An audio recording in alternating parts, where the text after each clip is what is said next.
Selon toi, cette baisse du prix assez forte, est-ce que c'est finalement le signe du déclin du Bitcoin ou plutôt une opportunité d'achat? Ce qui est intéressant à signaler, c'est que contrairement à d'autres cycles, elle n'est pas liée à un problème structurel dans la crypto. Il n'y a pas eu de hack, il n'y a pas eu de grosse faillite. Les mêmes gourous de la finance qui parlaient du cycle de 4 ans, ils commencent à être un peu paumés. Ils se disent « Putain, j'ai l'impression que le cycle est plus respecté.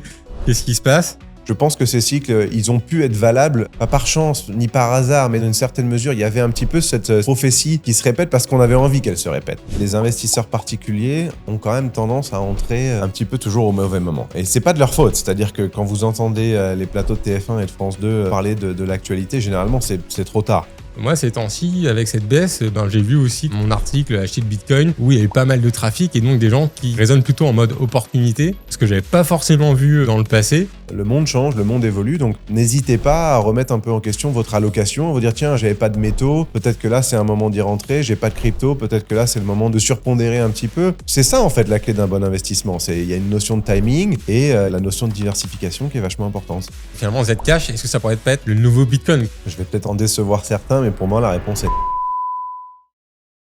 Bonjour Julien, bienvenue dans ce nouvel épisode d'Entretien Cash. Bonjour Adrien, merci de me recevoir. Alors aujourd'hui, moi je te reçois parce que j'aimerais bien qu'on creuse le sujet de l'investissement en Bitcoin. Et comme justement, tu es cofondateur d'une plateforme d'investissement en crypto-monnaie qui s'appelle Finst, je me suis dit que forcément tu étais bien placé pour parler de ce genre de sujet puisque tu vas bien avoir un point de vue et puis quelques insights bossant vraiment dans le milieu. Et donc l'objectif là pour cet entretien, ça va être de poser toutes les questions qui vont permettre aux gens qui nous écoutent, nous regardent, de se faire leur propre avis pour pouvoir finalement décider d'investir ou réinvestir ou pas dans le Bitcoin, sachant qu'en plus on vit des périodes un peu mouvementées au moment où on enregistre cet entretien. Alors peut-être avant de commencer, pour ceux qui ne connaîtraient pas la plateforme que tu as co-créée, Finst, est-ce que tu pourrais nous en dire un peu plus sur cette plateforme? Oui, bien sûr, avec plaisir. Donc, Finst, on est une des plus grosses plateformes de trading de crypto-monnaies basée aux Pays-Bas, à Amsterdam. On a une licence MiCA qu'on a obtenue en juillet 2025 qui nous permet d'opérer partout en France. La France est d'ailleurs l'un de nos principaux marchés avec l'Allemagne et les Pays-Bas. Près de 100 000 utilisateurs nous utilisent aujourd'hui en un peu moins de 3 ans. Et la raison principale, c'est qu'on divise les frais de trading par entre 5 et 10 selon les plateformes. Concrètement, on facture 0,15% sur l'achat et la vente de crypto-monnaies. Donc, en gros, quand on achète 1 000 € de Bitcoin, par exemple, chez Finst, on paye 1,50 € quand, en moyenne, selon les plateformes, on paye 10 voire 15 €. Donc, c'est vraiment ce qui fait notre force avec une gamme de crypto aussi de 340 cryptos. Donc, l'une des offres de crypto les plus larges en Europe, du staking flexible, des transferts de crypto-monnaies et plein d'autres fonctionnalités et de produits qui nous ont permis de devenir une des plus grosses plateformes aujourd'hui aux Pays-Bas. Ok, très cool. D'ailleurs, c'est vrai que vous êtes lancé relativement récemment en France, en septembre 2025, et je vous ai assez vite intégré, on va dire, dans mon comparatif des meilleures plateformes crypto. Et donc, c'est vrai que vous proposez des fonctionnalités, des niveaux de frais qui sont assez cool. Donc, en tout cas, je suivrai votre actualité avec attention. Peut-être préambule, avant de rentrer vraiment dans le vif du sujet sur le Bitcoin. Comme les gens vont forcément écouter, en tout cas j'espère, ce qu'on se dit, petite précaution d'usage, évidemment, on va ici partir d'un autre point de vue, donner les infos et les sentiments qu'on a du marché, tout ça, c'est pas des conseils en investissement, on est un peu obligé de le dire. Donc voilà, l'objectif c'est vraiment, on balance des infos, on dit ce qu'on en pense, mais voilà, après c'est aux gens qui nous écoutent de se faire leur avis, décider d'investir ou non en fonction de leur objectif financier, de leur situation personnelle. Voilà, comme ça c'est dit, on n'abordera plus le sujet, mais voilà, précaution d'usage prise. Alors, première question, sachant que voilà, l'objectif vraiment ça va pas être de commenter l'actualité, mais j'aimerais quand même bien qu'on prenne un peu de hauteur par rapport à ce qui se passe aujourd'hui, puisque au moment où on enregistre l'épisode, là en février 2026, on a quand même eu des sacrés yo-yo sur le Bitcoin. En octobre 2025, ça a atteint un record à peu près 105 000 €. Sauf que là, au moment où on enregistre, le prix du Bitcoin il est aussi entre 50 à 60 000 €, donc quand même une division par 2 de son prix, c'est quand même massif. Et donc, première question, j'ai envie de dire assez simple. Selon toi, cette baisse du prix assez forte, est-ce que c'est finalement le signe du déclin du Bitcoin ou plutôt une opportunité d'achat? Non, je pense pas que ce soit le signe du déclin. Je pense que ça suit finalement des cycles qu'on a connus déjà par le passé, en 2017, en 2021. On a eu une forte période de hausse en 2024, en 2025. On est monté très vite, très haut. Les arbres ne grimpent jamais jusqu'au ciel. Donc finalement, on est sur une phase de consolidation, de correction qui me paraît assez saine. Ce qui est intéressant à signaler, c'est que contrairement à d'autres cycles, elle n'est pas liée à un problème structurel dans la crypto. Il n'y a pas eu de hack, il n'y a pas eu de grosse faillite, il n'y a pas eu de défaillance d'une blockchain. Donc c'est ça qui est intéressant, je trouve, c'est que finalement, contrairement aux autres fois, c'est assez difficile d'expliquer la baisse actuelle. Hein. Chacun y va un petit peu de sa théorie. L'instabilité géopolitique, la situation économique, les banques centrales, les taux d'intérêt, etc. Je prétends pas avoir la réponse. Par contre, ce qui m'intéresse, c'est d'exclure les raisons finalement. C'est-à-dire voilà un gros choc structurel qui remettrait en question finalement toute la blockchain, tout l'écosystème. On n'assiste pas à ça. Donc pour moi, on est sur des niveaux qui sont très intéressants de prix. Je pense qu'il est intéressant. Et encore une fois, on fait pas de conseils non plus chez Fin. C'est pas notre cœur de métier. Par contre, si on regarde un petit peu les graphiques avec le retracement qu'on a eu, je pense que la zone $60,000 à 75 000, c'est une zone vachement intéressante. En dessous des 60 000 $, il faudra faire attention. Je pense qu'on peut aller beaucoup plus bas. Si vraiment on la franchissait par le bas, on pourrait aller potentiellement beaucoup plus bas, vers les 40-45 000 $. C'est mon opinion. À l'inverse, si on arrive à maintenir cette zone, à en ressortir par le haut, cette barrière des 75 000 $, à peu près 67 000 €, là, on pourrait se rediriger potentiellement vers les 100 000 €. Donc voilà, c'est une zone à surveiller pour le moment. Ok. Non, mais c'est vrai que c'est assez intéressant quand on pense à la dernière crise finalement, genre 2021, 2022. C'est vrai qu'on avait eu Terra Luna qui avait déclenché les hostilités. FTX. Où ça s'était explosé au sol. FTX, effectivement, où ben là, c'est la plateforme qui a été vraiment en plein phare avec Sam Bankman-Fried qui se fait emprisonner. Donc quand même des symboles assez forts qui font que tout le monde s'est méfié au niveau de la crypto. Et c'est vrai que là, on se dit un petit peu, pourquoi cette baisse? C'est vrai qu'il n'y a pas d'élément aussi clair. Autre élément qui est d'ailleurs un peu bizarre, c'est vrai que moi, souvent, sur mon site, on arrive à voir le trafic et du coup à sentir un petit peu ce que les gens recherchent. Et c'est vrai que moi, d'habitude, quand le marché crypto est au plus haut ou le Bitcoin est au plus haut, j'ai énormément de requêtes. Ce qui veut dire que généralement, les gens ont envie d'investir dans le Bitcoin alors que c'est un plus haut. Donc, c'est forcément plutôt une mauvaise idée puisque c'est-à-dire que je vais acheter très haut et ça va pas me faire un bon point d'entrée. À l'inverse, pareil, on est sur un truc un peu différent. Moi, ces temps-ci, avec cette baisse, j'ai vu aussi quand même mon article Acheter de Bitcoin où il y a eu pas mal de trafic et donc des gens qui raisonnent plutôt en mode opportunité, ce que j'avais pas forcément vu dans le passé. Et donc ça, je trouve que c'est un autre élément qui est assez intéressant. Et vous d'ailleurs qui avez des utilisateurs, tu as dit déjà 100 000 utilisateurs chez Finst, comment est-ce qu'ils ont réagi finalement à cette évolution du marché?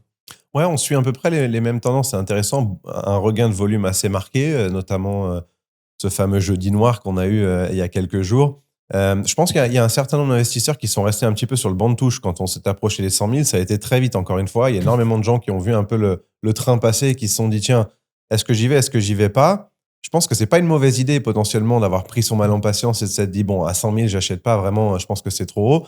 Et là, je pense que quand on revient sur ces niveaux-là, on a des investisseurs qui se disent, tiens, mon livret A est en train de me rapporter moins qu'avant. Les marchés actions sont à des niveaux qui sont quasiment historiques. Donc, potentiellement, on est en droit de se demander si ça va continuer à grimper beaucoup plus haut. On a les métaux précieux comme l'or qui sont aussi sur des parcours ultra volatiles. Donc, potentiellement, on a des gens qui ont un petit peu de cash ou qui ont décidé de repasser un petit peu sur un niveau de risque entre guillemets, en se réintéressant à la crypto. Donc, on voit effectivement des regains de trafic, des regains de volume, à voir si ça va se matérialiser, si ça va continuer dans le temps. Mais c'est vrai que c'est également une tendance un peu différente de ce qu'on a pu connaître par le passé. Ouais, parce qu'on on dit souvent, quand ton boulanger te dit « Ah, t'as entendu parler, le Bitcoin est au plus haut. » Oula, le réflexe surtout, c'est j'en achète pas. Ouais. Et là, on a le phénomène un peu inverse. Il y a 2 jours, il y a mon père qui m'appelle, il me dit « Adrien, mais le Bitcoin est au plus bas. Est-ce que ça serait pas le moment de mettre un ticket, quoi ?» Donc, c'est le phénomène un peu inverse à ce qu'on a l'habitude de voir, quoi. Non, exactement. Et je pense que les investisseurs particuliers ont quand même tendance à entrer un petit peu toujours au mauvais moment. Et c'est pas de leur faute. C'est-à-dire que moi, je dis toujours, quand vous entendez les plateaux de TF1 et de France 2 parler de l'actualité, généralement, c'est trop tard. Donc, en fait, il y a, encore une fois, il ne s'agit pas de donner des conseils. Chacun réfléchit pour soi-même. Mais c'est vrai que potentiellement, faut faire un petit peu, je pense, ce que Warren Buffett conseille. C'est ayez peur quand les gens sont gourmands et soyez gourmands quand les gens ont peur. Donc, c'est vrai que c'est un peu contre-intuitif, finalement, de se dire, s'il y a quelque chose qui baisse, est-ce que c'est le moment d'acheter? Mais je suis assez d'accord. Quand on voit beaucoup de gens qui se disent à l'approche des 100 000, tiens, j'y ai jamais touché, j'entends mon cousin qui me dit que, c'est peut-être là finalement où il faut être un petit peu plus prudent. À l'inverse, voilà, il faut avoir un niveau de risque. Il faut pas forcément avoir peur de refaire moins 20, moins 30 derrière. Donc, il faut y aller avec des montants progressifs. Il faut pas tout mettre ses œufs dans le même panier. C'est clair. Maintenant, si tu veux bien, j'aimerais bien qu'on prenne plusieurs sujets qui ont quand même été assez structurants pour le Bitcoin sur les dernières années, puisque justement, entre cette dernière crise 2021-2022 et le sommet qu'on a atteint de nouveau en 2025, il y a quand même eu plusieurs phénomènes qui ont potentiellement expliqué cette hausse. J'aimerais bien qu'on les décortique un petit peu pour les comprendre et puis justement voir aussi est-ce que c'est pas on n'est pas aussi arrivé à un essoufflement ou à une limite qui explique que aujourd'hui le soufflet est un peu retombé. Premier sujet qui a quand même pas mal drivé, il me semble, la hausse du Bitcoin, en tout cas qui faisait partie des explications, c'est l'arrivée des ETF Bitcoin spot aux États-Unis qui permet des acteurs financiers traditionnels d'investir dans le Bitcoin. Donc par exemple, l'emblématique c'est BlackRock qui a son ETF Bitcoin qui a fait un décollage phénoménal où il y a eu, je crois, au moins 70 milliards de dollars en Bitcoin. Malgré la baisse aujourd'hui, j'ai checké il y a pas longtemps, on était encore à 48 milliards de valeur dans cet ETF Bitcoin. Donc voilà, ça reste quand même assez conséquent et ça a pris une certaine place. Et il y a l'ETF Bitcoin, l'ETF Ethereum. Voilà, ça c'est quand même un nouveau phénomène sur ces dernières années. Qu'est-ce que tu en penses? Est-ce que c'est une des causes de cette crise? Est-ce que ça va continuer? Voilà, j'aimerais bien avoir un peu ton point de vue sur ces ETF crypto et l'ETF Bitcoin. Non, je pense pas que ce soit un phénomène qui va s'essouffler. Je pense que c'est une bonne chose. On a beaucoup de banques, de gérants d'actifs qui nous expliquaient, dont Larry Flint, le PDG de BlackRock, nous expliquait quelques années avant le lancement de l'ETF qu'il ne toucherait jamais à la crypto. On voit des banques aujourd'hui, des banques de réseau, des banques de détail, qui aussi nous expliquaient qu'il fallait surtout pas toucher la crypto, qui sont en train de lancer des offres crypto à leurs clients. Donc tout ça, ça porte quand même le secteur de manière générale. Donc c'est plutôt une bonne nouvelle, c'est un signe de maturité. Est-ce que cette nouvelle, elle est un peu passée maintenant en 2026? Oui, je pense que cette nouvelle est derrière nous. Je pense pas que ce soit vraiment ce qui influence les cours aujourd'hui. Par contre, il y a un phénomène qui est intéressant, c'est que le Bitcoin étant évidemment tradé 24 heures sur 24, 7 jours sur 7, ce qu'on s'aperçoit, c'est qu'on a énormément de crash qui arrivent le soir et le week-end maintenant. Et c'est comme ça depuis plusieurs années aussi. Et le fait d'avoir des acteurs institutionnels qui, par définition, les ETF, ça se traite entre 9h et 5h du lundi au vendredi, ça se traite pas le week-end. Donc, ce qui est intéressant, c'est que ces ETF et ces flux, ils ont contribué à stabiliser la volatilité pendant les horaires d'ouverture des marchés traditionnels, lundi, vendredi. Dès qu'on sort des horaires d'ouverture classiques, le week-end, d'ailleurs, quand on a eu mi-octobre dernier, octobre 2025, on fait moins 15 un vendredi soir. C'est justement là où le fait qu'il y ait moins de flux institutionnels, ça fait bouger les cours beaucoup plus vite. Donc, je pense que ça a contribué à diminuer la volatilité dans une certaine mesure. Par contre, voilà, donc, attention aux périodes de week-end, de soirée, c'est là où les marchés bougent très très vite avec beaucoup moins de capital nécessaire. Donc voilà, je pense que c'était une dynamique vachement intéressante qui est en train de continuer.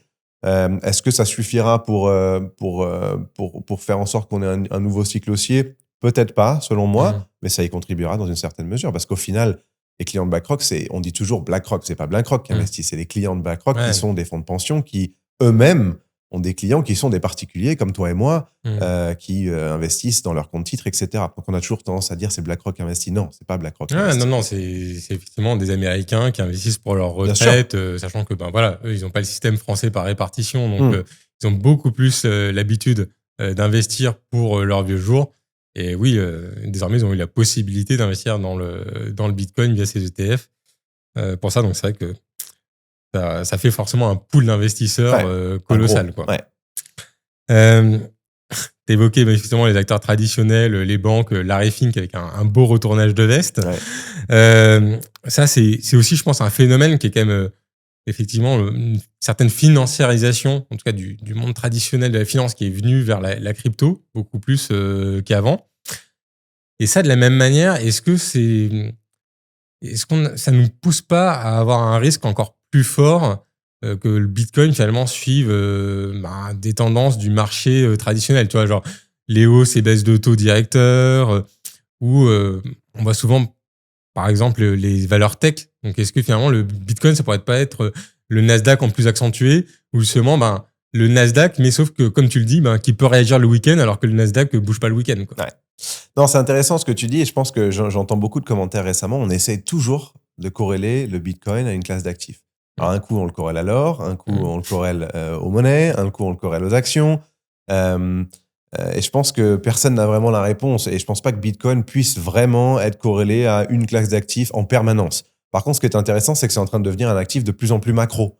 Donc, c'est un actif c'est le premier à réagir à tout ce qui se passe. Parce que même le marché Forex, le marché de devises, c'est pas un marché 24 heures sur 24, 7 jours sur 7. Donc, finalement, dès qu'il se passe quelque chose dans le monde, le premier à réagir, c'est le Bitcoin et la crypto de manière générale. Donc, c'est un phénomène qui est vachement intéressant. Ces dernières semaines, ça se comporte un petit peu comme une action technologique avec potentiellement un peu d'effet de levier.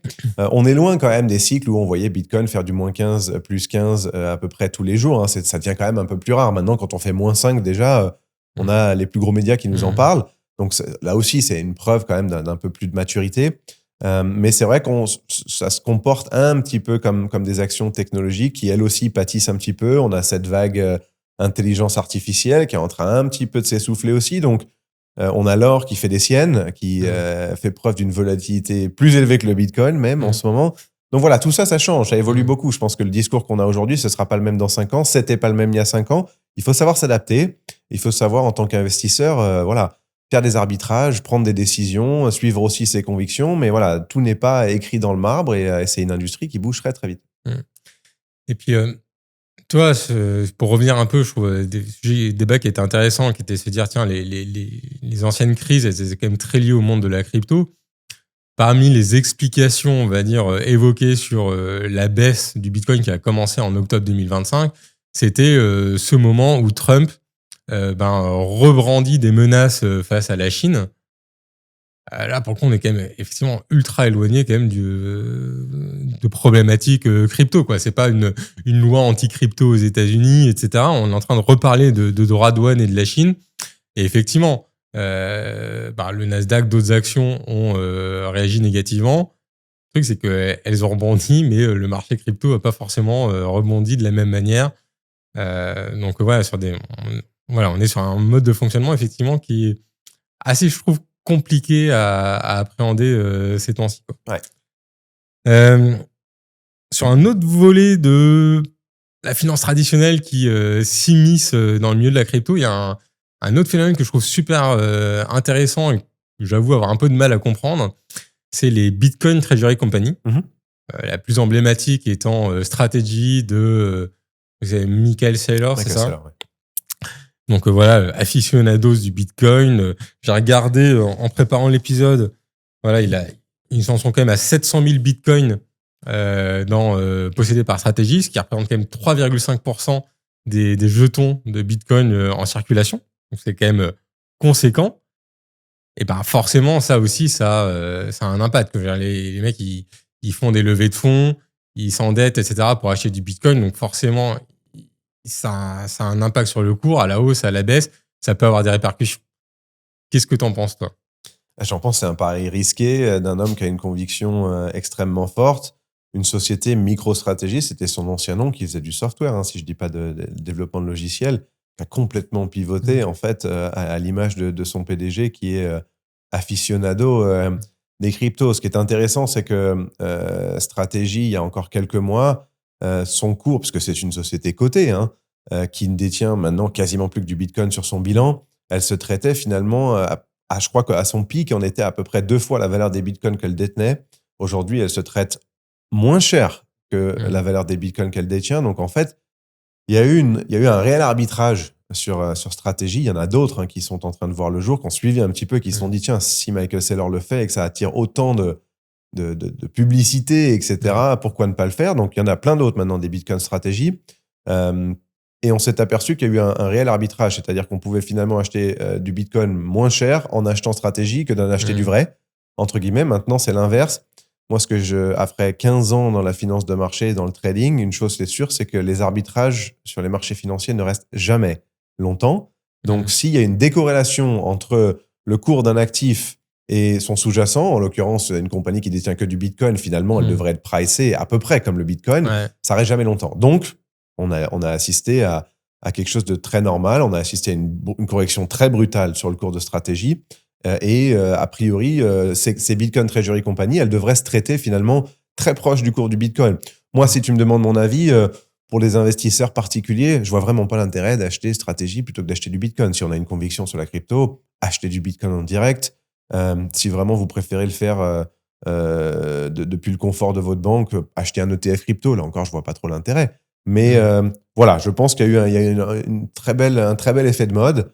Mais d'un point de vue purement mathématique, investissement, je pense pas que ce soit très rationnel d'acheter des Bitcoin Treasury Company. D'ailleurs, moi, j'y toucherai jamais. Ce qui est intéressant, par contre, c'est qu'on a vu des Ethereum stratégies de Treasury Company. Et là, il y a une dimension qui intervient, c'est le staking, puisque l'avantage d'avoir de l'Ethereum ou du Solana, c'est la génération d'intérêt via le staking, où là, potentiellement, on pourrait trouver quelque chose d'un peu plus intéressant, finalement, puisque c'est une forme d'intérêt composé, avec le temps, une forme pas de dividende, parce qu'on est dans la crypto, mais c'est quelque chose que le Bitcoin ne fournit pas. Donc, voilà, je trouve à la limite, je trouve qu'il y a un peu plus d'intérêt à avoir ça que du Bitcoin, que d'investir dans une Bitcoin Treasury Company. Non, mais je te rejoins complètement. Moi, j'ai écrit des articles là, quand c'était à la mode, justement sur l'ETF Bitcoin, me poser des questions un peu sur les cryptos. Et déjà, ne serait-ce que sur les ETF Bitcoin, la conclusion, c'est un petit peu, mais effectivement, hormis si on a envie de se rassurer, si on croit dans le Bitcoin, autant acheter du Bitcoin. Parce que, hormis se prendre des frais en gestion, plus. Bien sûr. Et de pas pouvoir traiter. L'autre petit aspect éventuellement que je peux voir, mais c'est un avantage ou un inconvénient d'ailleurs, c'est sur le côté gestion de la fiscalité. On va dire, peut-être qu'il y en a qui pourraient se dire, tiens, allez, via un ETF, ça va être plus simple, je me prends la flat tax, tout est à peu près rempli, alors que ça peut faire un peu peur la fiscalité crypto. Mais d'un autre côté, quand on est en crypto, on peut aussi justement profiter d'autres choses, qui est de sortir en stablecoin, différer sa fiscalité. Donc voilà, on abandonne aussi certains avantages du fait de rester le trading 24 heures sur 24, exactement. La possibilité de faire du self-custody. Ouais, et puis voilà, encore une fois, souvent d'ailleurs, quand on regarde les frais, voilà, c'est ceux qui font des ETF Bitcoin ou qui gèrent une treasury company. Il y a des employés, il faut répliquer le cours, donc forcément, il y a un moment où tu perds. Et donc ça, ouais, j'ai jamais trop compris la logique. Tu sais que c'est marrant, d'ailleurs, petite anecdote, moi j'étais directeur France chez De Giraud, le courtier en bourse, que j'ai lancé en France en 2014. Et c'est marrant parce que cette histoire d'ETF Bitcoin, en fait, c'est parce que BlackRock a commencé il y a 2 ans, 2023 à peu près, 2024. Mais il faut savoir que ça existe depuis 2016. Nous, en 2016, on avait des clients qui achetaient des ETP, donc qui est un ETF sur un seul sous-jacent, en l'occurrence le Bitcoin. Ça existe, c'était listé en Suède déjà depuis 2016-2017. Il n'y a rien de nouveau. Les ETF crypto, ça existe depuis presque 10 ans maintenant. Mais encore une fois, c'est tout l'engouement médiatique qui vient autour. C'est pareil sur les Bitcoin Treasury Company. Absolument rien d'extraordinaire. Je veux dire, on peut aussi acheter une société, n'acheter que de l'immobilier. Bon, on devient un fonds immobilier. Oui, bon, d'accord, mais bon, il n'y a rien de magique. Je veux dire, il n'y a rien d'extraordinaire. Mais voilà, dès qu'on a un engouement médiatique, etc., qui vient s'ajouter à ça, ça crée une bulle, finalement, un soufflet. Et les soufflets ont toujours tendance à retomber. D'ailleurs, ça me fait une bonne transition quand tu parles un peu d'acheter une action d'une entreprise pour essayer de répliquer quelque chose. Finalement, il y a aussi les actions minières, les entreprises minières. Souvent, parfois, on achète pour essayer de suivre une tendance sur les métaux. Bien sûr. Et donc, effectivement, on va parler d'or. Tu l'as deviné. C'est vrai qu'il y a eu souvent ce parallèle parlant de Bitcoin en disant que c'est l'or numérique parce que c'est rare, le prix qui augmente. 21 millions de bitcoins émis, pas un seul de plus. Donc voilà, c'est cette rareté qui va avec, qui est associée aussi à l'or. Sauf que en 2025, encore une fois, on est sur une façon d'évoluer qui est assez inhabituelle, en tout cas qui n'était pas forcément attendue. C'est que le véritable or physique, 70% de hausse en 2025, le bitcoin, quelques pourcents de baisse en 2025. J'ai envie de dire finalement le Bitcoin hors numérique ou pas vraiment hors numérique. Moi, déjà, j'adore parce que j'adore les gens qui viennent nous expliquer. Moi, j'investis dans l'or parce que c'est pas volatile, etc. Je rappelle quand même qu'on vient de se prendre un moins 30% sur l'or en une journée. À ma connaissance, c'est jamais arrivé depuis des décennies. Donc, comme quoi, encore une fois, je pense que l'apprentissage, il est là. L'apprentissage, c'est de se dire les choses changent, les choses évoluent et il faut toujours savoir se remettre un petit peu en question. Et hors numérique, hors pas numérique, je pense que l'or a toujours été une valeur refuge. Je pense que c'est pas quelque chose qu'on peut vraiment, dont on peut vraiment douter. Le Bitcoin a été encore une fois corrélé un petit peu à l'or dans une certaine mesure par sa rareté, etc. Encore une fois, je pense pas que la question soit de savoir si vraiment c'est un or numérique ou pas. La question, c'est de savoir, en tant qu'investisseur, moi, je me mets toujours à la place des investisseurs. La question, c'est d'apprendre que la diversification, c'est finalement quelque chose qui peut être vachement intéressant et que des gens qui se disaient l'or, c'est un peu ennuyeux, je préfère la crypto, ça bouge beaucoup. Bah, vous voyez, on vient quand même faire 70%, c'est extraordinaire. Il n'y a aucun indice mondial qui a fait mieux que l'or l'année dernière. Donc, ça prouve toujours que la diversification, c'est toujours bien. Claire. Donc, pensez à ne pas mettre tous vos œufs dans le même panier. Même les gens qui adorent la crypto, moi j'adore la crypto, j'adore plein d'autres choses, mais enlever un petit peu l'émotion, enlever un petit peu finalement tout ce côté, voilà, je ne crois qu'en une chose. Le monde change, le monde évolue, donc n'hésitez pas à remettre un peu en question votre allocation, à vous dire, tiens, j'avais pas de métaux, peut-être que là, c'est un moment d'y rentrer, j'ai pas de crypto, peut-être que là, c'est le moment de surpondérer un petit peu. C'est ça, en fait, la clé d'un bon investissement. Il y a une notion de timing et il y a la notion de diversification qui est vachement importante. L'or nous l'a prouvé ces dernières semaines. C'est clair. Un autre point, là, qu'il y a quand même pas mal d'idées qui ont été battues en brèche ces temps-ci. Un truc qui revenait quand même tout le temps, c'était parler de cycle de 4 ans sur le Bitcoin et puis du coup, par extension, à la crypto de manière générale. Les gens se disaient, mais tu vas voir, avec le halving du Bitcoin qui arrive tous les 4 ans, c'est systématique, tu as une période de hausse, tu as une période de baisse, faut y aller. La hausse, elle est toujours plus haute que celle précédente, tu es sûr de gagner. Et puis là, encore une fois, ce qui s'est passé 2025, 2026, les mêmes gourous de la finance qui parlaient du cycle de 4 ans, ils commencent à être un peu paumés. Ils disent, putain, j'ai l'impression que le cycle est plus respecté. Qu'est-ce qui se passe? Et finalement, toi, qu'est-ce que t'en penses de ce fameux cycle de 4 ans? Déjà, est-ce que tu y as cru avant ou jamais? Et puis, voilà, ça va être quoi les prochains moteurs si on peut plus se raccrocher à cette chose, quoi? Ouais, un cycle de 4 ans quand on a 100 ans d'expérience, quand il y en a 25, je veux bien. Un cycle de 4 ans quand on en a 3, en termes de statistiques, c'est un échantillon qui est très faible. Donc, c'est clair. Moi, je dis toujours aux gens, vous savez, si c'était aussi simple, si l'histoire ne faisait que se répéter dans les mêmes proportions au même moment, ce serait facile, tout le monde serait millionnaire. Donc, par définition, ce qui est important de comprendre, c'est que le marché, et quand je dis les marchés, c'est pas que le marché crypto, c'est le marché action, a tendance à faire exactement l'inverse de ce qu'on attend de lui. Et encore une fois, c'est cette capacité en tant qu'investisseur à ne pas forcément suivre un peu les moutons, parce qu'il y a tout le monde, toujours, encore une fois, il y a un engouement qui se crée, etc. Et puis au bout d'un moment, quand on est au haut de la vague, ça redescend très très vite, et là, tu dis, ah ben je l'avais pas vu venir. Oui, mais c'est parce que tout le monde avait un petit peu le consensus était tellement positif que ça baisse. Donc, faut faire attention à ça. Je pense que ces cycles, ils ont pu être valables un petit peu pas par chance ni par hasard, mais dans une certaine mesure, il y avait un petit peu c'est une prophétie qui se répète parce qu'on avait envie qu'elle se répète. C'est-à-dire que si tout le monde se dit, bah tiens, tous les 4 ans, il se passe ça, finalement, qu'est-ce qu'on fait? On fait tous la même chose. Donc, on vend après le halving ou avant le halving, et puis on attend 3 ans, et puis après, on rachète. Mais qu'est-ce qui se passe si tout le monde fait ça? En fait, on crée le cycle qu'on espère. Donc, je pense que ces cycles, ils sont en train de changer. Clairement, ils le sont. On avait quand même certains indicateurs qui nous expliquaient qu'il y avait ce fameux cycle de 1050 jours de marché haussier qui devait se terminer aux alentours du 15 octobre. C'est là où on a eu cette baisse. Okay. Et c'est vrai, je l'ai vu sur X, etc.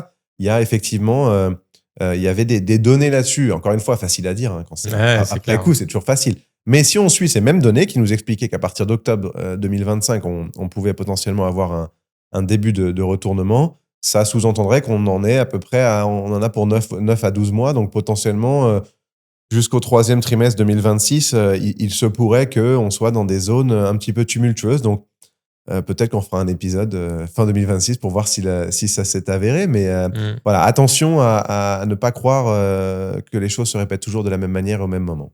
Ouais, l'avenir nous le dira. Mais c'est vrai que d'ailleurs, peut-être pour revenir, je ne sais pas si c'était clair pour les gens, mais le cycle du halving, donc c'est que voilà, dans le minage du Bitcoin, tous les 4 ans, on a les récompenses en Bitcoin qui sont données aux mineurs qui diminuent. Donc mécaniquement, c'est écrit dans le code. Divisé par 2. On a une offre qui baisse. Ouais. Et donc le sous-jacent, quand même, pour que le prix du Bitcoin augmente, c'est que il faut que l'offre baisse, mais il faut que la demande soit constante ou elle monte. Mais donc si la demande disparaît, c'est vrai que ça n'empêchera jamais le prix de continuer à baisser. Donc voilà, il faut quand même d'autres sous-jacents pour que le cycle du halving. C'est comme les gens qui achètent des actions à dividendes et qui qui se disent achètent des actions à dividendes. Oui, mais si l'action perd 30% que vous touchez 3, c'est pas une bonne affaire. C'est clair. Peut-être autre chose d'ailleurs qu'on n'avait pas forcément vu venir sur la fin de 2025, c'est l'explosion de Zcash et peut-être par extension aussi des crypto-monnaies sur tout ce qui est préservation de l'anonymat. Donc on a aussi Monero qui a surfé quand même pas mal sur la vague. En creusant le sujet du Zcash, d'ailleurs, si ça intéresse certains, vous pouvez retrouver mon article sur Financero. J'explique un peu la crypto et voilà, on voit qu'il y a beaucoup de similitudes avec le Bitcoin. On a aussi 21 millions de ZEC qui vont être émis. Ça fonctionne aussi avec du minage. Donc voilà, il y a beaucoup de similitudes. Mais en revanche, il y a un aspect qui est différenciant, qui est vraiment Zcash joue à fond beaucoup plus la carte de l'anonymat. Donc le fait de faire une transaction qui est beaucoup plus invisible, alors que Bitcoin, on voit bien, c'est transfert de telle wallet à telle wallet. Zcash, on peut quand même masquer beaucoup plus de choses.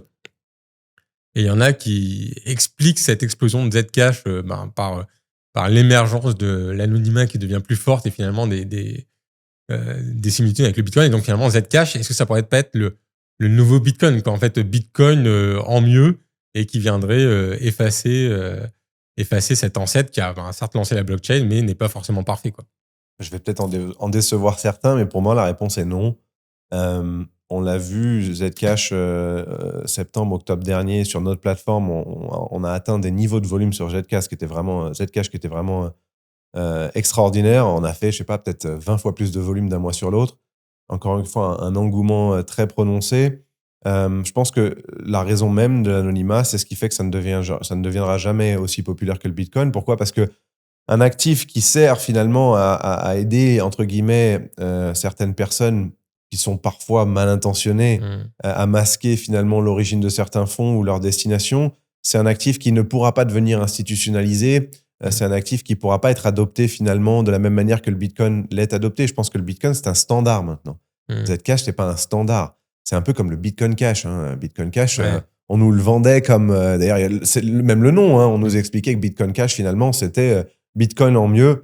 Bon, la réalité est tout autre. Donc, je pense qu'on a eu là aussi un engouement avec beaucoup de particuliers. On l'a vu sur nos clients qui se sont positionnés. À force de le voir prendre des 10, 20, 30% pendant plusieurs jours d'affilée, on a encore une fois cet effet boule de neige qui s'est créé. Je crois qu'on est monté à 650 €. On est une des seules plateformes à l'avoir en Europe en euros Zcash. Donc, on a bien vu l'impact sur le prix. 650 au plus haut, je crois qu'on est à 168 à peu près. C'est bien cassé la figure. On a fait presque moins 80%. Donc, tout ce qui monte très très vite peut aussi descendre très très vite. Mais voilà, en ce qui me concerne, je ne crois pas que ce soit le nouveau Bitcoin. Ok, intéressant. Écoute, je pense qu'on a quand même déjà balayé pas mal de sujets autour du Bitcoin. Je vais peut-être reprendre un angle un peu plus après investissement et comment aussi passer à l'action pour ceux qui le souhaiteraient.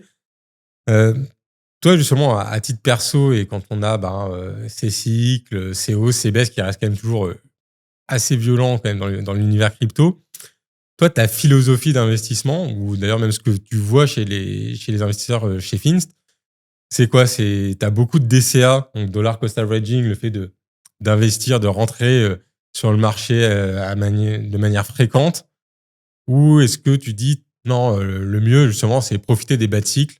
On voit que ça se casse la figure. J'estime que c'est une opportunité. Paf, je rentre en 60 000. Et puis ensuite, j'attends que ça remonte, quoi. Nous, ce qu'on fait en sorte, c'est que nos clients aient les outils nécessaires pour faire ce qu'ils veulent. C'est-à-dire qu'on offre du DCA, bien sûr, sur toutes les cryptos qu'on propose. On peut faire du DCA quotidiennement, de manière une fois par semaine, une fois par mois. On a même d'ailleurs poussé le DCA un peu plus loin parce qu'on est une des seules plateformes à proposer le retrait automatique vers un wallet externe. Donc en fait, on s'est Mmh. aperçu que les gens qui faisaient du DCA, ils peuvent automatiser le virement automatique de leur banque. C'est instantané chez nous, c'est gratuit. OK. Ensuite, ils peuvent automatiser l'achat, donc à la fréquence qu'ils souhaitent, le montant qu'ils souhaitent, sans frais supplémentaires. Par contre, il manquait, pour ceux qui veulent faire de la self-custody, finalement, l'étape manquante, c'était d'accord, mais il faut quand même que je me connecte à la plateforme à chaque fois pour retirer mes Mmh. cryptos vers mon ledger ou autre. Donc, on a fait un DCA avec la possibilité d'activer le retrait automatique. Donc, après chaque exécution, votre Bitcoin ou votre Ethereum ou votre Solana, peu importe, est envoyé sur votre wallet externe automatiquement. Mmh. Donc, ça, c'est un truc que nos clients apprécient. Donc, il y en a effectivement qui font du DCA. Il y en a qui essaient de timer un petit peu plus le marché. Encore une fois, difficile de dire qui a raison, qui a tort, selon les Mmh. moments. Si tu me poses la même question il y a un an ou dans un an, on s'apercevra que Mmh. finalement, peut-être que le DCA, c'était mieux, peut-être que Ouais. l'investissement... En général, c'est vrai que l'idée de mettre tout au même moment, pas forcément une bonne idée, surtout quand on est sur des hauts de cycle. Quand on passe Mmh. de 20 000, 25 000 de Bitcoin à 100 000, mettre tous ses œufs à 100 000, ça me paraît pas... Mmh. c'est un peu du bon sens. Ça me paraît pas Mmh. forcément être l'idée du siècle. À 50 000, ça me choquerait peut-être un petit peu moins. Encore une fois, il ne s'agit pas de dire faites ça ou ne faites pas ça. Il s'agit de dire vous avez les outils pour faire ce qui vous semble le plus intéressant. Autre chose, au-delà de la manière dont on entre, ce qui est important, c'est la manière dont on sort. Mmh. Et on essaie toujours aussi d'expliquer aux investisseurs. Il y en a qui font du long terme. Ceux-là, moi, je leur dirais pas de s'obstiner à essayer d'avoir un point de sortie. Quand on investit dans du Bitcoin pour les 10 prochaines années, pour un complément de retraite ou pour les transmettre à ses enfants dans quelques décennies, je vois pas l'intérêt d'avoir des stop-loss quand c'est Mmh. pour les 20 prochaines années. Par contre, ceux qui se disent, moi, je veux un peu, voilà, je suis à 50 000, je pense qu'on peut aller rechercher les sommets historiques dans Mmh. les, je sais pas, 6, 12, 18 mois à venir. Ceux-là, on leur dit, utilisez des ordres stop, utilisez des ordres limites, on les a sur notre Mmh. plateforme. Donc, voilà, protégez-vous d'une certaine manière, aussi pour une raison assez simple. Contrairement au marché action, 9h, 17h, c'est assez facile à suivre. Bon, quand on travaille, Mmh. c'est pas évident. Mais la crypto, c'est 24 sur 24, 7 jours sur 7. Et comme je l'expliquais, on a tendance à avoir énormément de volatilité pendant les week-ends à 2, 3 heures du matin. On a eu beaucoup de journées, beaucoup de soirées passées en ce qui nous concerne à surveiller les marchés à 3 heures du matin un Mmh. samedi. Je doute que monsieur tout le monde sera connecté sur Mmh. son compte Fins à 3 heures du matin. D'où l'intérêt des stop-loss quand on est sur Mmh. une classe d'actifs qu'on ne peut pas surveiller 24 sur 24. Donc, pensez à vos points d'entrée, pensez à la manière dont vous voulez entrer et pensez à vos points de sortie et à la manière dont vous souhaitez sortir. Mmh. Bah, effectivement, tu as devancé ma prochaine question qui était de parler un peu aussi des stratégies de sortie.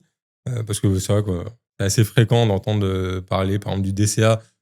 Moi, j'avoue que je suis plutôt, c'est pas forcément évident de battre le marché. Je suis plutôt sur le côté, profiter des moments de baisse. Voilà. Comme aujourd'hui, j'aurais tendance à rebasculer certains USDC que j'ai vers du Bitcoin en me disant, bon, c'est un point bas. Mais bon, voilà. Encore une fois, chacun sa façon de faire. Mais après, effectivement, il y a la stratégie de sortie. Et ça, on n'entend pas forcément beaucoup parler.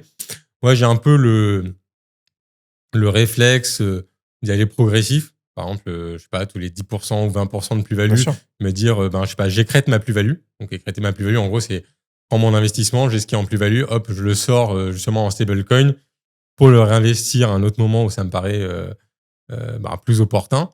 Toi, est-ce que tu vois des stratégies de sortie un peu standard chez tes investisseurs ou avec les gens avec qui tu as pu discuter Nous, déjà, il y a deux choses qui sont un petit peu différentes, qu'on fait un petit peu différemment. Sur la majorité des plateformes de crypto, sur beaucoup en tout cas, on voit pas sa performance. Moi, c'est quelque chose, quand on a construit Fins, en venant de chez De Giro à l'époque, on se disait, c'est quand même incroyable parce qu'on peut pas vraiment suivre sa performance, ou alors c'est pas très intuitif. Nous, on a vraiment investi pour que nos clients puissent voir leur PNL réalisé, leur PNL sur la position actuelle, non réalisée, donc Mmh. latent, leur prix de revient unitaire, etc. Et ça, c'est vachement important parce que, encore une fois, mettre en place une stratégie de sortie quand on ne sait pas combien on fait, quand on n'a pas son prix de revient unitaire et qu'on ne connaît pas son PNL en pourcentage et en valeur absolue, déjà, c'est compliqué. Mmh. C'est un peu comme conduire, si on ne sait pas à quelle vitesse on va, c'est difficile de respecter les Ouais. limitations. Donc, on a investi là-dedans et nos clients, ils adorent ça finalement, la possibilité d'avoir énormément d'informations Mmh. sur leur portefeuille. Ça permet de mettre des points d'entrée. D'ailleurs, quand on met des ordres stop, par exemple, on peut dire je veux mettre un ordre stop ou un ordre limite 10, 15% ou à n'importe quel pourcentage au-dessus du cours actuel. Ok. Donc, en fait, c'est pratique quand tu rentres dans une position parce que tu peux dire, tiens, j'achète maintenant, je mets mon stop à 20% plus haut. Tu n'as même pas besoin de penser Ouais. à rentrer le Quel est le cours. prix pour Voilà, faire mes 20% de exactement. plus-value Exactement. Donc ça, c'est quelque chose où on a développé tout ça et c'est quelque chose que nos clients apprécient vraiment beaucoup. Il y a une autre solution qu'on a développée qui permet, encore une fois, je reviens sur la diversification, c'est les bundles de crypto-monnaies. Concept très simple, quand on a lancé Fins 2023, on s'aperçoit que les ETF sont très populaires dans le marché action. Et puis, il n'y avait pas vraiment d'ETF, alors pas d'ETF Bitcoin, mais d'ETF qui permettent finalement d'acheter les plus grosses capitalisations. Donc, on a développé des bundles de crypto-monnaies, c'est des paniers de crypto. Donc, on peut acheter le top 10, le top 25 des cryptos en un seul clic. On les achète toutes comme si on achetait le CAC 40. On a un rééquilibrage automatique mensuel qu'on fait nous-mêmes pour nos clients, de sorte à ce que s'il y en a une dont la capitalisation baisse, elle sera remplacée par une autre. C'est exactement le même fonctionnement qu'un ETF. Ce n'est pas un ETF. Nos clients, ils détiennent les cryptos sous-jacentes, mais on fait tout le travail pour eux. Et en fait, on s'est aperçu qu'il y a beaucoup de gens qui déposaient des fonds, ou du moins qui voulaient investir en crypto, mais à part Bitcoin et certains Ethereum, ils ne connaissent pas d'autres cryptos. Ils ne savent pas quand acheter et ils n'ont pas forcément le temps ni l'envie. Donc, on a développé ces bundles on a à peu près un client sur 4 qui en achète. Okay. Et c'est un truc qui est super populaire. Donc, si vous ne savez pas quoi acheter, je dis toujours, achetez tout. Quand on ne sait pas quoi acheter dans le CAC 40, on achète le CAC 40. Et d'ailleurs, statistiquement, c'est ce qui performe le mieux parce qu'au sein d'un indice, on aura toujours des gagnants, des perdants. Des gagnants et des perdants. Donc, quand on achète l'ensemble du marché, notre bundle top 25, il couvre à peu près 92% de la capitalisation globale du marché.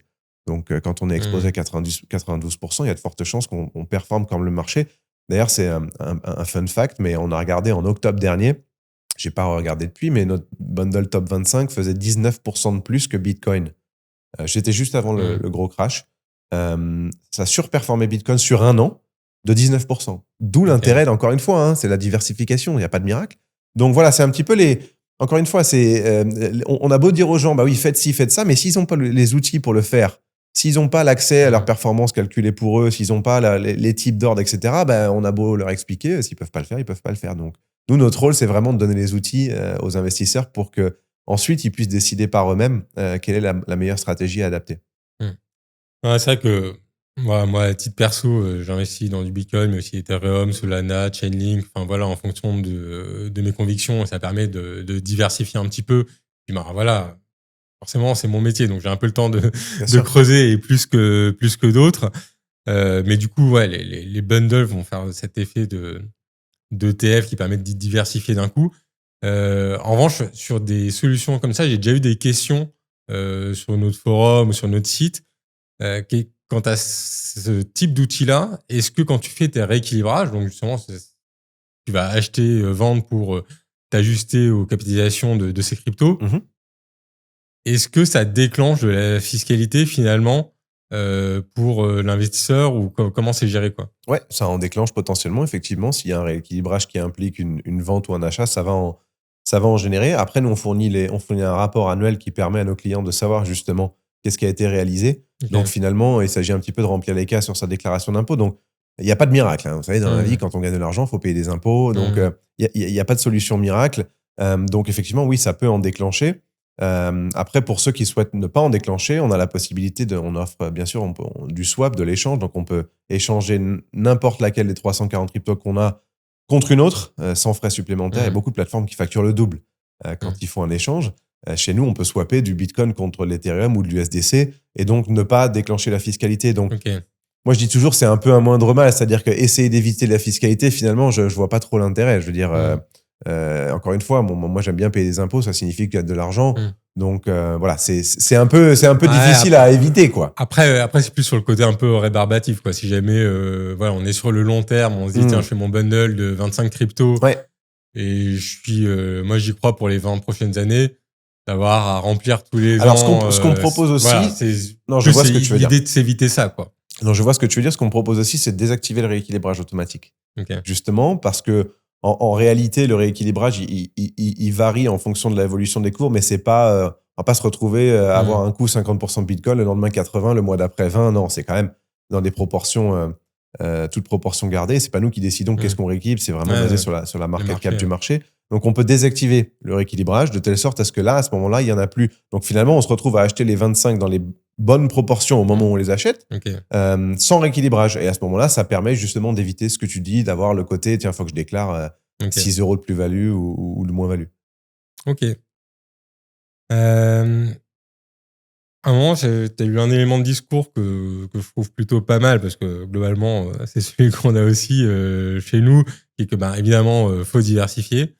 Les cryptos, bon, il n'y a pas forcément de chiffre magique, mais voilà, il y a des personnes qui vont dire c'est dans la poche, placement alternatif, peut-être mettre 10% de son patrimoine max. Après, bon, voilà, chacun fait en fonction de ses convictions aussi.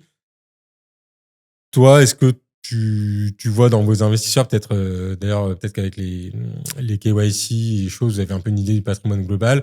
Est-ce que tu vois aujourd'hui, les investisseurs, la crypto, qu'est-ce que ça représente dans leur patrimoine? Quels sont un peu aussi, je sais pas si vous avez des échanges avec les régulateurs, justement, c'est quoi un peu les recos pour faire de la crypto de manière intelligente dans une optique de diversification? Bah, déjà, il faut le faire avec la bonne plateforme. C'est une plateforme régulée, etc., en qui on peut Mm. avoir confiance. Nous, on est un petit peu différent dans le sens où notre client moyen, il a 43 ans. C'est très, très élevé en termes d'âge.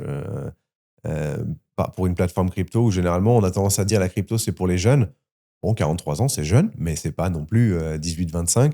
Et je pense que c'est dû au fait qu'on a des investisseurs qui sont très actifs, qui ont un patrimoine un peu plus conséquent et qui veulent pas investir finalement des sommes à 6 chiffres, voire 7 chiffres sur des plateformes qui sont pas régulées, où il n'y a pas les bons outils, où il y a pas, et puis surtout, où il n'y a pas les bons frais. Parce que quand on est trader actif, on a des clients qui traitent plusieurs millions de volumes par mois.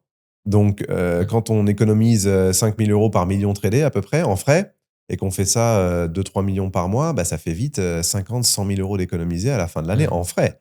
Donc, c'est un peu la typologie de clients qu'on a. On a des clients professionnels, institutionnels aussi, mais sur le client particulier, c'est un peu notre client particulier moyen, entre guillemets, 85-90% d'hommes aussi.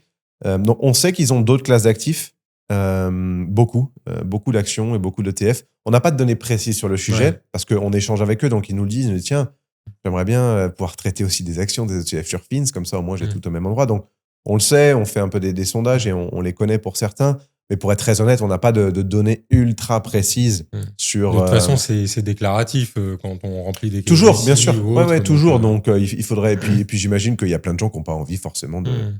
de toujours donner leur patrimoine global, et ça se comprend. Donc, on n'a pas de données très précises, mais on a quand même certains échanges qui nous montrent que ils ont quand même une certaine expérience dans l'investissement en général.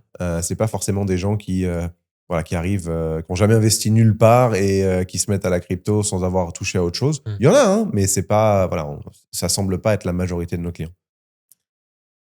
D'ailleurs, ça me fait penser aussi qu'on a beaucoup parlé institutionnalisation, démocratisation de la crypto. Finalement, on pourrait peut-être se dire aussi que d'ailleurs sur ce cycle 2021, 2025, 2026, c'est un peu en fait, le moment où on est sorti du placement réservé aux geeks, quoi, d'une certaine manière. Parce que quand on voit le profil d'investisseur que tu me dis avoir sur ta plateforme, on est quand même loin Très loin. du jeune de 25 ans Bien sûr. qui dit tiens, je vais faire fortune sur la crypto, qui dit que ses parents sont complètement has-been parce qu'il investit dans le CAC 40. Et d'ailleurs, c'est vrai que sur notre site, voilà, on voit des gens qui investissent dans la crypto dans une logique de diversification, mais qui sont aussi ETF MSCI World, SCPI, et donc voilà, une logique assez globale. Et donc j'ai l'impression qu'on est un peu sorti complètement. du placement de geek ultra niche, ultra techno. On est complètement sorti de ça. D'ailleurs, on voit les taux d'adoption sur plusieurs marchés, France, Allemagne, etc. Pays-Bas, qui est un de nos marchés principaux, notre marché principal. Quand on voit, on est à peu près à 10-12% selon les pays d'adoption. Donc, ça ne peut pas être que des geeks. A priori, il y a forcément une autre typologie. Donc, c'est la raison même pour laquelle certaines banques ont décidé d'offrir de la crypto. Elles n'ont pas que des geeks comme clients. Donc, je pense que voilà, cette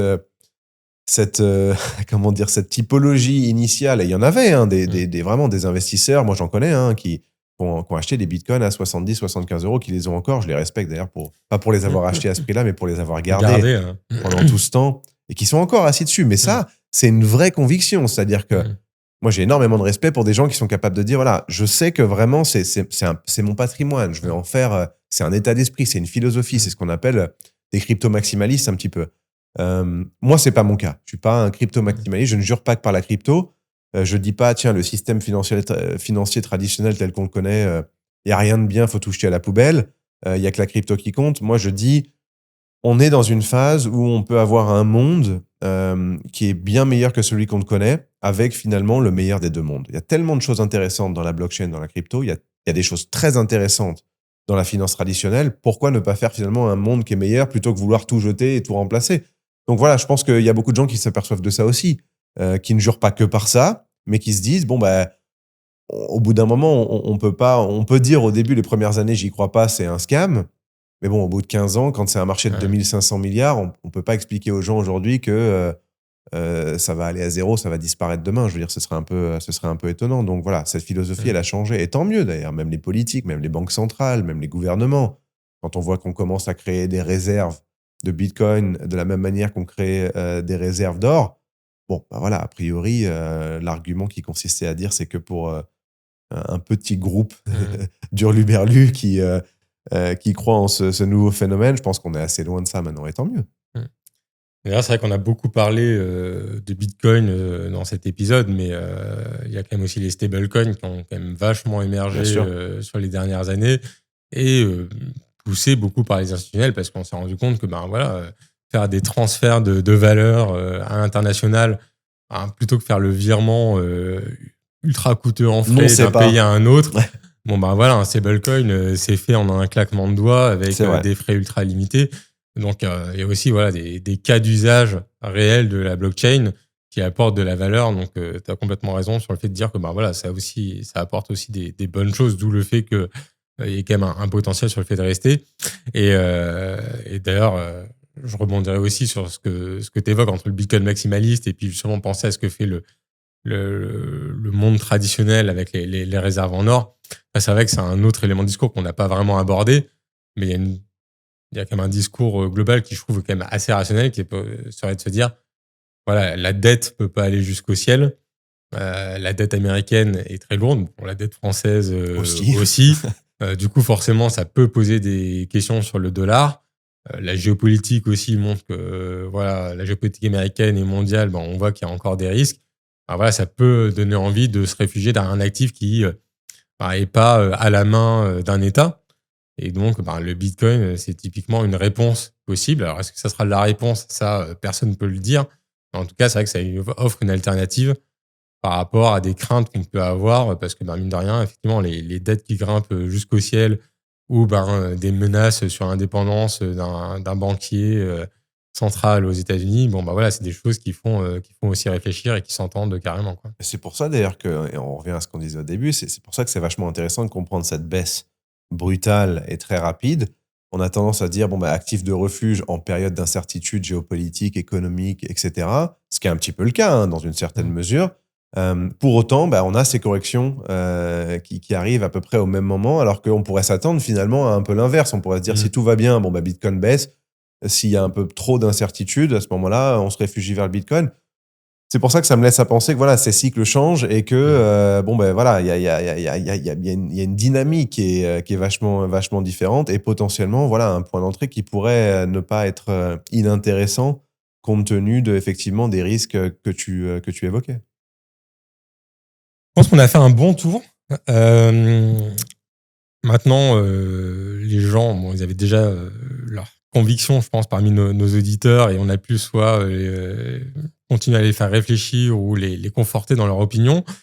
S'ils veulent passer à l'action, on t'a déjà donné quelques arguments au fil de l'épisode, mais allez, c'est le moment un peu de parler, encore une fois, de Finst, des avantages que vous proposez. C'est quoi pour toi un peu ce qui vous différencie et ce qui peut inciter les gens à utiliser votre plateforme pour investir en crypto si jamais ils veulent remettre un billet dans le Bitcoin? Ouais, il y en a plein. Comme je mentionnais, les tarifs, et c'est quelque chose où moi j'ai une grosse conviction là-dessus. Je pense que d'ici une dizaine d'années, il y a énormément de plateformes qui vont revoir leur politique tarifaire, comme c'est arrivé dans le trading action. Il y a une dizaine d'années, ça coûtait 10 fois plus cher que ça ne coûte aujourd'hui. J'ai un peu la même conviction. On a construit Fins parce qu'on s'était aperçu qu'il y a un manque de transparence énorme sur la plupart des plateformes.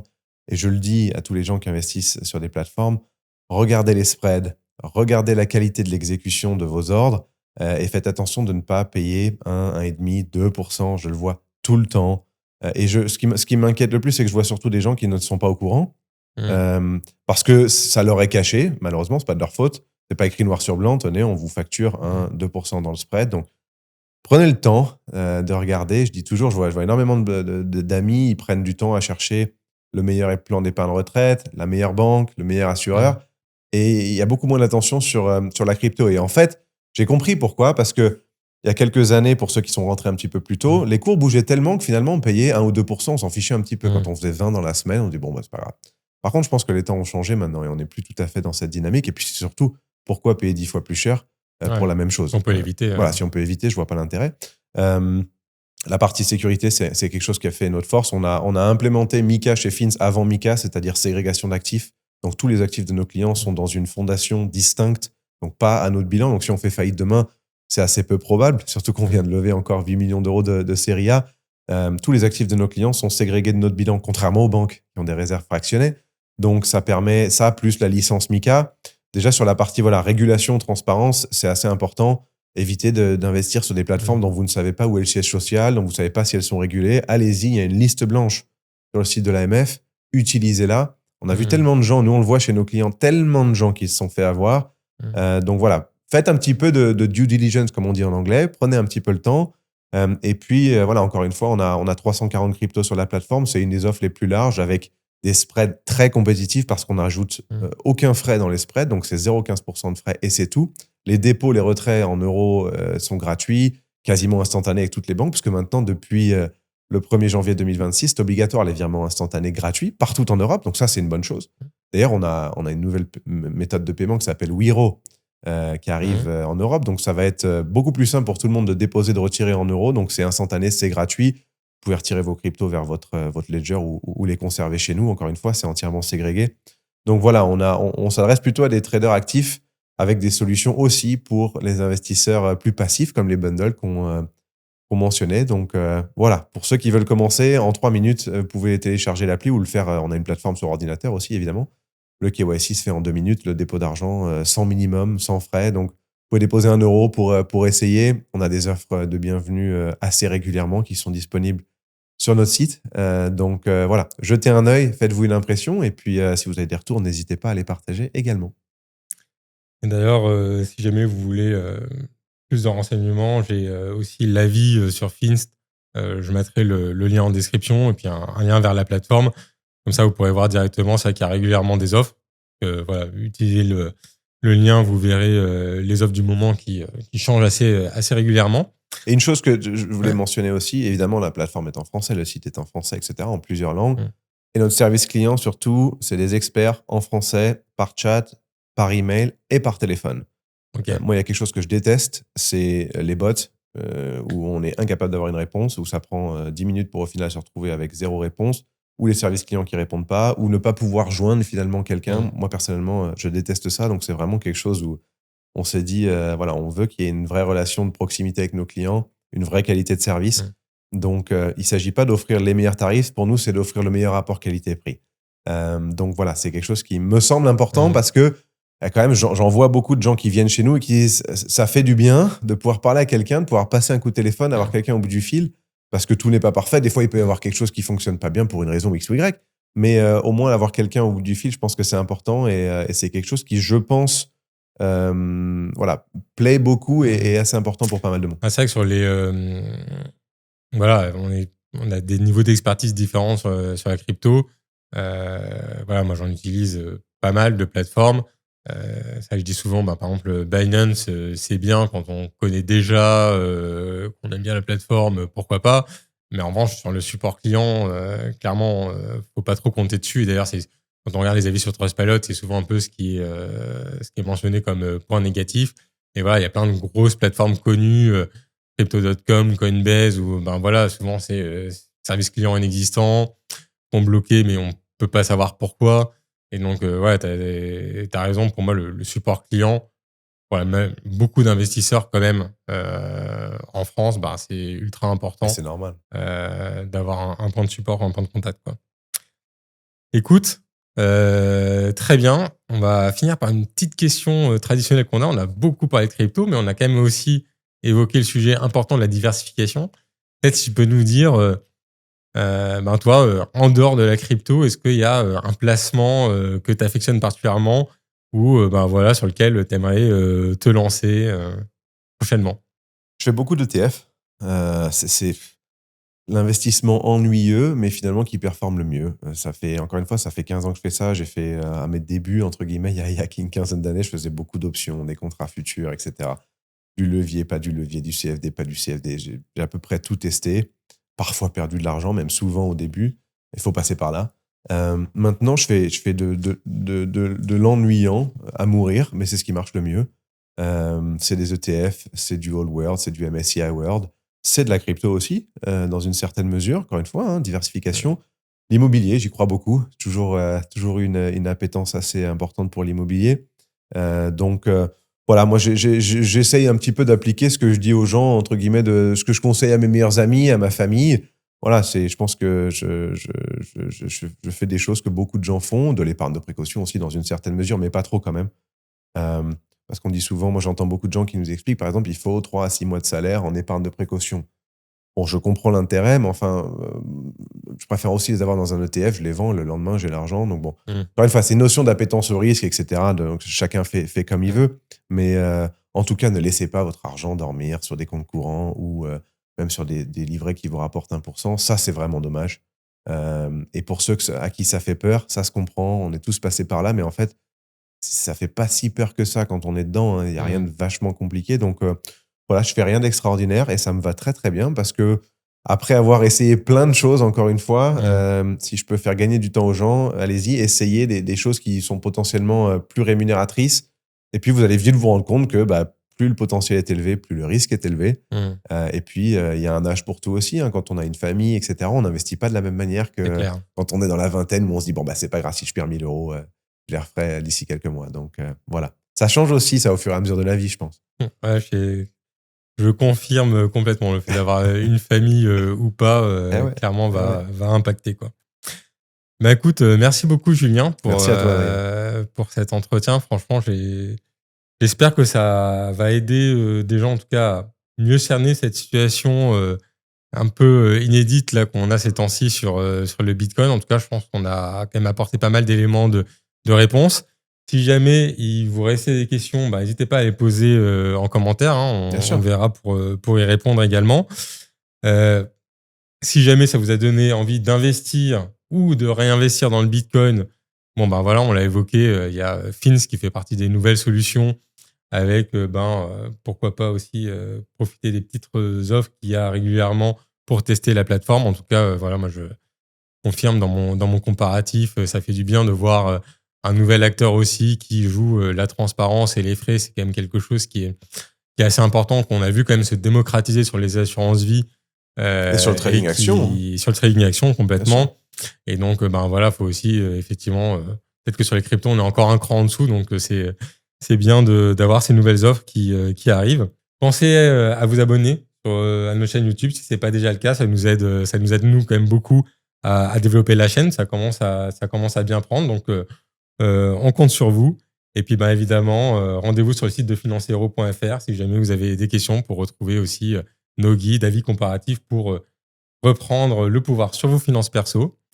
Et puis, à bientôt pour un prochain épisode d'Entretien Cash. Merci Adrien, à bientôt.